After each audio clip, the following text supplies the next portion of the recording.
You ask Tiger to solve. This deals with linear equations with one unknown. The final result is x equals 9. Let's solve it step by step.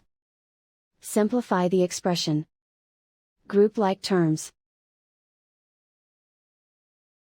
Simplify the arithmetic.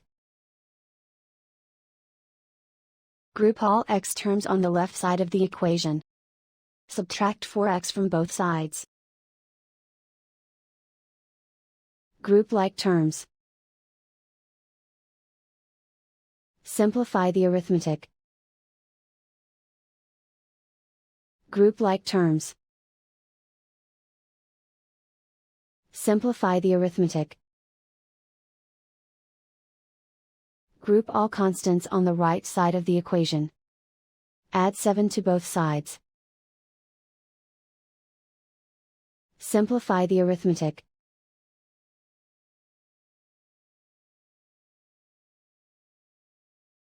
And so the final result is x equals 9.